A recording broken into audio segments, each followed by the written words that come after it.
As pequenas atitudes que podem fazer diferença no seu dia a dia. Na Som Maior Premium. Qualidade de vida. Alô, Lúcio Pachter. Bom dia. Bom dia, Jafra. Prazer ouvi-lo. Hoje converso com você aqui de Goiânia. Opa. Acabei de chegar, sigo daqui para Anápolis. Agora à tarde tem aulas, à noite a nova turma na Faculdade Católica. Estou naquela peregrinação pelo país, né? Jafra, ontem, em Curitiba,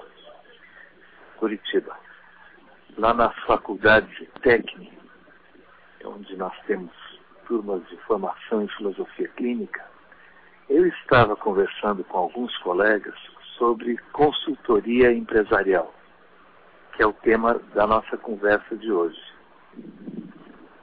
Então nós fomos, vários colegas, alguns já formados, estávamos tratando desse assunto. E eu fiz algumas perguntas a ele. Perguntei, um filósofo que trabalhasse com uma empresa, ele estaria buscando o quê? Que a empresa desse mais lucro, ele procuraria que os funcionários, empregados se sentissem melhor, ganhassem mais, ou ele lutaria para que a integração entre empresa e funcionários fosse melhor? O que faria? E aí cada colega ia colocando suas questões em torno disso. Na prática, o que um filósofo faz é bastante diferente dessas perguntas que eu acabei de colocar. Vamos ver então essa questão de perto. Uma das primeiras questões aqui que se coloca é a natureza da empresa. Algumas empresas, pela natureza delas, seria até interessante que não existissem. Algumas se alimentam de certas coisas e produzem certas coisas que só fazem perpetuar uma série de elementos que não são interessantes para a sociedade. Alguns exemplos em torno disso nós encontramos em certos setores da indústria de armas. Nesse sentido, um filósofo trabalharia nessa empresa com qual objetivo, não é? Outras vezes, no entanto, a empresa produz e socialmente ela está dentro de um contexto no qual é interessante que ela exista, é importante que ela exista para as pessoas, para a comunidade, mas ainda assim, muitas vezes o resultado da inserção da empresa e de seus funcionários em uma sociedade é nocivo, ainda que aquilo que ela produza seja algo importante para a sociedade. Nós encontramos isso quando determinadas empresas, por tabela, colocam certos valores, certas questões ideológicas que fazem com que a existência dela custe muito caro para a sociedade onde ela está inserida. Mas, para além disso, existem outras questões.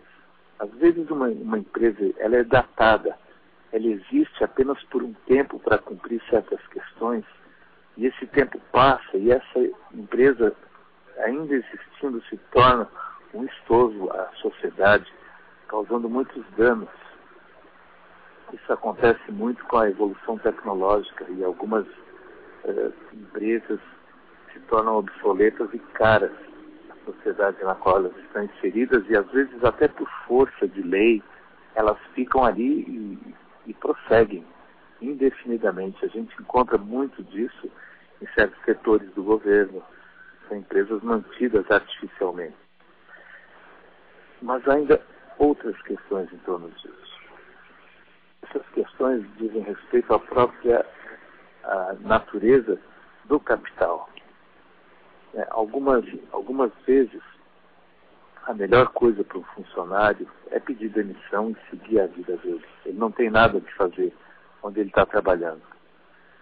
Quando eu coloco isso em algumas palestras, há sempre alguém que me pergunta, mas e se o funcionário ganha bem, se ele depende disso para sobreviver?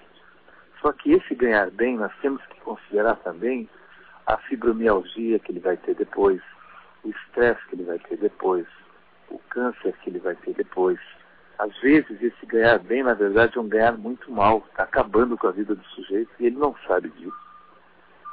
Outras vezes, a questão passa pela administração, pelo dono da empresa, que não tem mais nada a ver com ela e está ali, muitas vezes, como um freio para a própria empresa se desenvolver.